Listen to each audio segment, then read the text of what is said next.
राजगढ़ में एक राजा बड़ा ही समझदार था और चालाक भी। वो अपने हर महल को बड़े ही शौक से सुंदर बनवाया करता था। उसने राजगढ़ में बहुत सुंदर महल बनवाया था।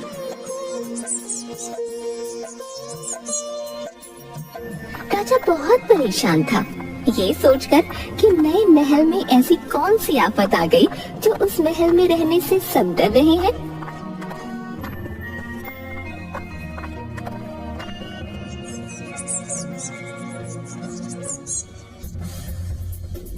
लाखों रुपए खर्च करके इतना सुंदर महल बनवाया, लेकिन वहां रह ना सका।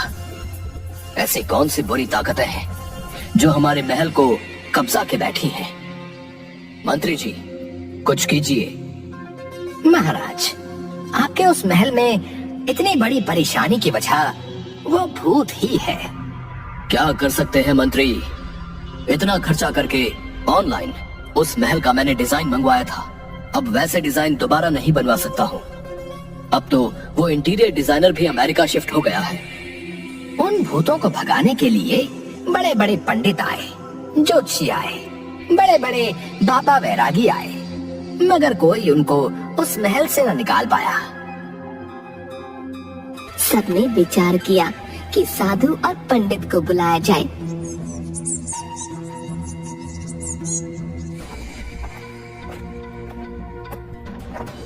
ये काल भैरव की भूतों की भागी हुई मंडली है, उसको कोई निकाल नहीं सकता। लेकिन दक्षिणा के लालच में कुछ पंडितों ने कहा, हम अपने तंत्र मंत्र की शक्तियों से भूतों को भगा देंगे। हम न्यू टेक्नोलॉजी इस्तेमाल करते हैं।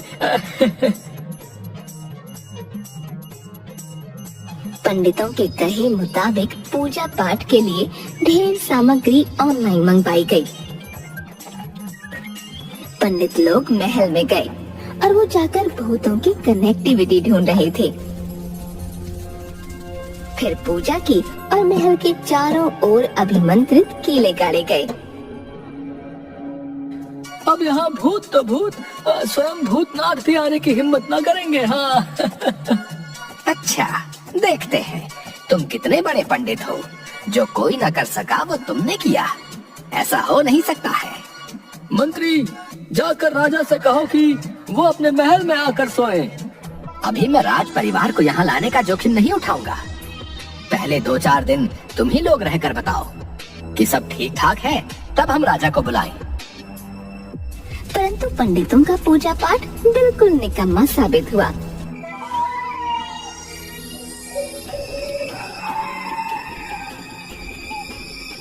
रात के वक्त जब भूतों में जोर आया तो उन्होंने इन पंडितों को भी उठा उठा कर फेंकना चालू कर दिया।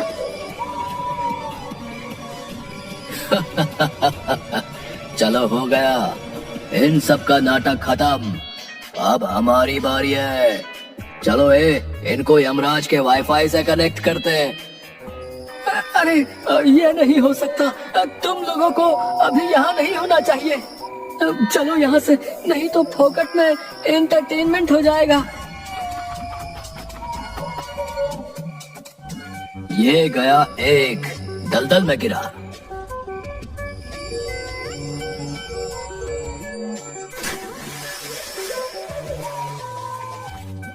भूत भाई, मेरी ओला बुक कर दो, मैं अभी निकल जाऊंगा। ओला क्यों पंडित जी, आपको उबर से भेजता हूँ। इसकी तो हड्डी पसली ही टूट गई। इसका तो सिर ही फोड़ूंगा। पंडितों की पराजय से राजा बहुत दुखी हुआ। उसने दूसरे दिन चारों ओर ढिंढोरा पिटवाया। जो मेरे महल से भूतों को निकाल देगा उसे 5 लाख रुपए इनाम में दूंगा। इन रुपयों के लालच में इस बार बड़े बड़े मौलवी, मुल्ले, भगत सयाने आए, मगर उनकी भी भूतों ने बुरी दुर्गति कर डाली। वो भी भाग खड़े हुए।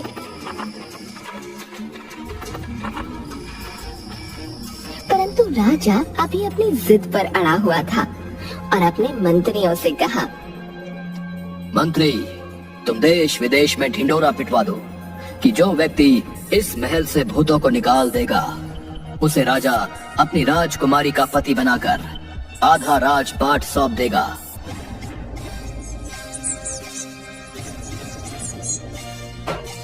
खलक खुदा का, मुल्क हिंदुस्तान का, हुक्म राजा बहादुर का।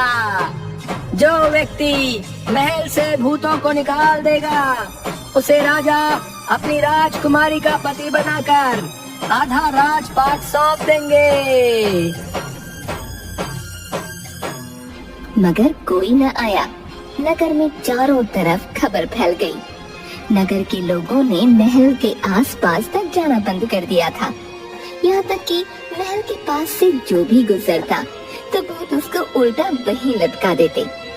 नगर के लोगों ने सोच लिया था कि नगर को छोड़कर कहीं और रहने चले जाएंगे।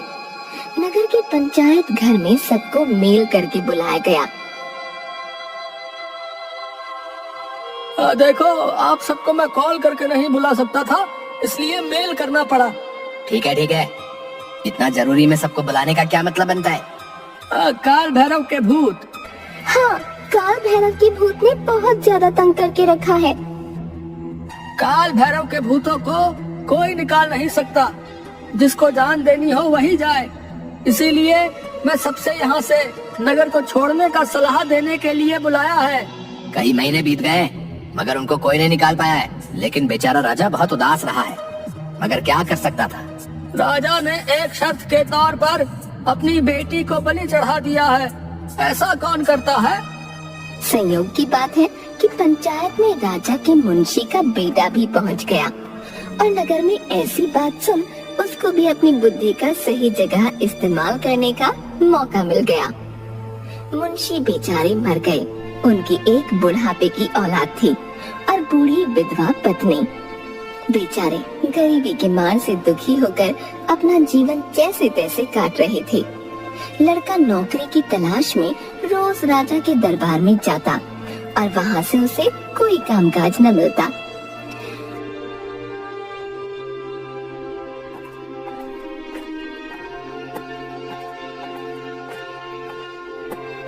बेचारे माँ बेटे भूख से बिलखने लगे। एक दिन बीता, 2 दिन बीते, ऐसे ही तीसरा दिन हुआ।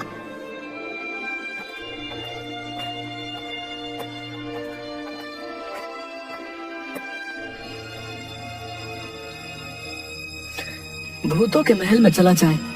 सोचते सोचते एक तरकीब उसके दिमाग में आई। झटपट उठा और अपने स्वर्गीय पिता का कमलदान लिया। एक पट्टी उठाई, एक टाट का बोरा और पहला चाकू भी संभाल कर टेंट में रखा। फिर लालटेन लेकर माँ से बोला, माँ, मैं बाहर काम पर जा रहा हूँ। जो लौट कर ना आऊँ तो राजा के यहाँ से पूछ लेना कि मेरा बेटा कहाँ गया। तुम्हें पता लग जाएगा। बेचारी बुढ़िया समझ ही नहीं पाई, बेटा कहाँ जा रहा है। कोई जवाब न देते हुए बेटा वहाँ से निकला और सीधा भूतों के महल में जा पहुँचा। महल के बाहर शानदार फाटक था। वहाँ राजा के सिपाही पहरा दे रहे थे। मुंशी जी के बेटे ने कहा, फाटक खोल दो, मैं भूतों से लड़ने आया हूँ। सिपाही हंस पड़े। जा, पिद्दी जैसा लड़का भूतों से लड़ेगा। बड़े बड़े पंडित, मौलवी, भगत ने तो अपने कान पकड़कर भाग गए। अब तू क्या अपनी जान देने आया है? वो लोग मंत्रों से लड़े, मैं बुद्धि से लड़ूंगा। अगर तुम लोग फाटक नहीं खोलोगे तो मैं राजा से जाकर शिकायत कर दूंगा। सिपाही ने झुंझलाकर फाटक खोल दिया। ले जाकर मर।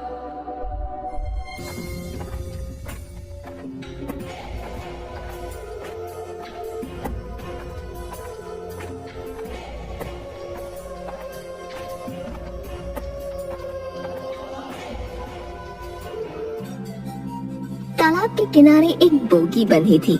उसी में अपनी सब चीजें रखकर महल की ओर बोगी ले जाने लगा। महल में भूत गांव गांव करते हुए बड़ा शोर मचा रहे थे। सुनकर वो लड़का डरा नहीं।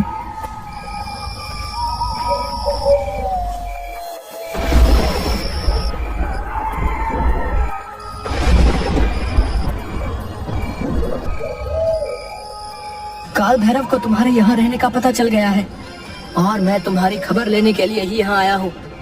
मैं मुंशी चित्रगुप्त की औलाद हूँ। लड़के की ये बात सुनकर महल में सन्नाटा छा गया।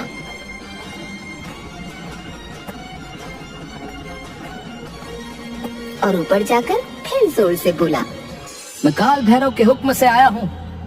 उनके जितने भूत भागे हैं वो सब मेरे सामने आए और अपना अपना नाम लिखवाए।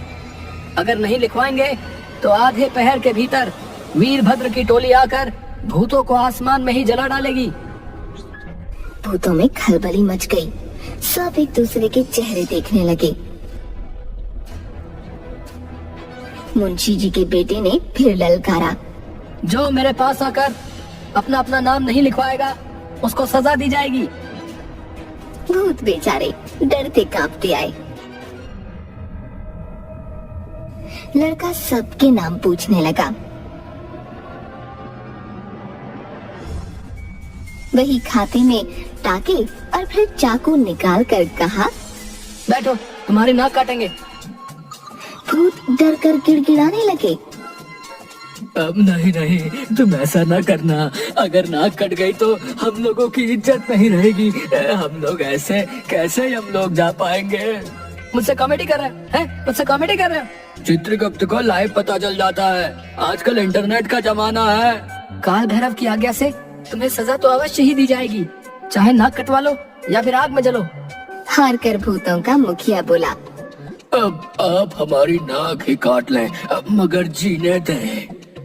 नाकें कटवाओ और राजा का राज्य छोड़कर 500 कोस दूर भाग जाओ, और अब लौट कर आए तो इन्हीं कटी हुई नाकों से हवन करके तुम्हें जलाया जाएगा। भूत बहुत डर गए थे, इसलिए आकर लड़के के बही खाते में अपना नाम लिखवाते और नाक कटवाते और भाग जाते।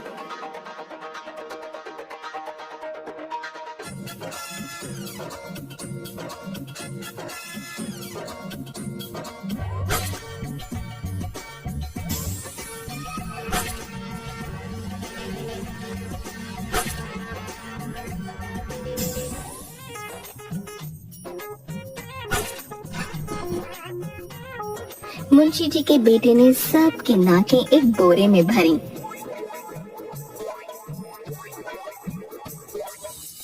और उसे सिल लिया और वहीं पर तकिया बनाकर उसी नाक के भरे बोरे पर सो गया।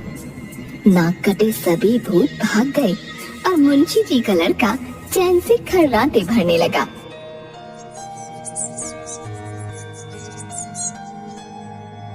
सुबह होते ही सिपाही आए कि महल से लड़के की लाश निकाल ले। ये तो लगता है मर गया है। आया बड़ा भूत भगाने, लगता है खुद ही भूत बन गया है।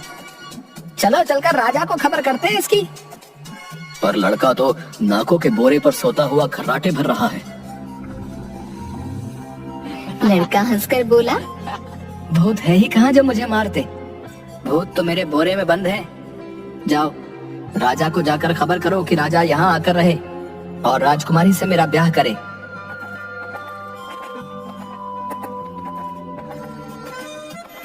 ऐसा ही हुआ। राजा ने राजकुमारी के साथ उस लड़के से विवाह कर दिया और कहा, इस नए महल में अब तुम ही रहो और राजपाट करो, मगर इतना जरूर बतला दो कि तुमने किस मंत्र से उन भूतों को भगाया है। मैं कायत का बेटा हूँ, बुद्धि से काम लेता हूँ, इसलिए बुद्धुओं से जीत गया। मेरे पास बस एक मंत्र था और वो था बुद्धि का मंत्र। राजा रानी बड़े खुश हुए और लड़के की माँ को भी महल में बुला लिया गया। जैसे उनके सुख के दिन लौट आए, वैसे राम करे सबके दिन आए।